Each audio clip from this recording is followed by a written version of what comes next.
It's time for the Week 13 Upset Alert Meter, where we go through and rate each underdog's chances on this scale from no chance to it's happening. The big development from last week was Clemson. It's happening. They upset Louisville, and we called it. Let's start in the SEC, where Kentucky hits the road to play Vanderbilt. Vanderbilt still has some hopes to make the college football playoff, but Kentucky could spoil it all. Just one game away from a bowl game. They've been playing their best football recently. I'm going to say upset alert. This is a team that absolutely could give Vandy some troubles.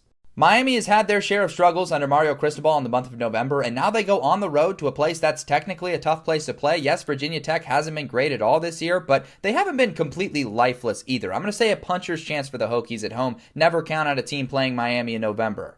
Illinois hits the road to play a Wisconsin squad that's been pretty pesky recently. I'm going to say the Badgers have a shot in the dark just because there's something there. It's not like a completely lifeless team, and they haven't fired Fickell. He's going to be back for next year. Illinois has been playing really well, though, so that's why this is only a shot in the dark.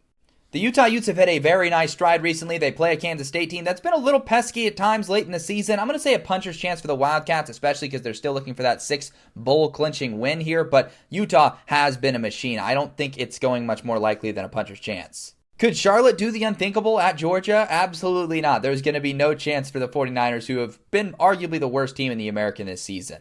Georgia Tech has been flirting with disaster for several weekends in a row now, and now they play a Pitt team that has a red-hot offense that, yes, just got cooled down a little bit by Notre Dame, but I expect them to come out swinging here. Georgia Tech has been really bad defensively. I don't feel good about this at all for the Yellow Jackets. I think it's happening. I think Pitt straight up pulls off the upset.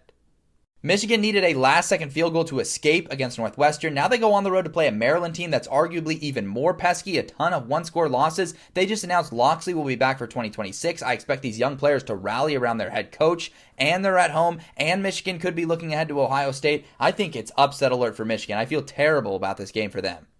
Last week I said TCU was going to upset BYU, but the Cougars blew the doors off the Horned Frogs. Now they go on the road to play a Cincinnati team that isn't playing their best football, but they will be at home. BYU has been a little less good on the road. They escaped in overtime versus Arizona earlier this year, so it is possible. I'm going to say upset alert for Cincinnati, but only saying upset alert here. I think that's showing some confidence in BYU. Rutgers goes on the road to play number 1 Ohio State. There is absolutely no chance here. It feels like Ohio State's on here every week, and I keep putting no chance. It's just a lot of teams in the Big Ten that aren't capable of taking out the Buckeyes.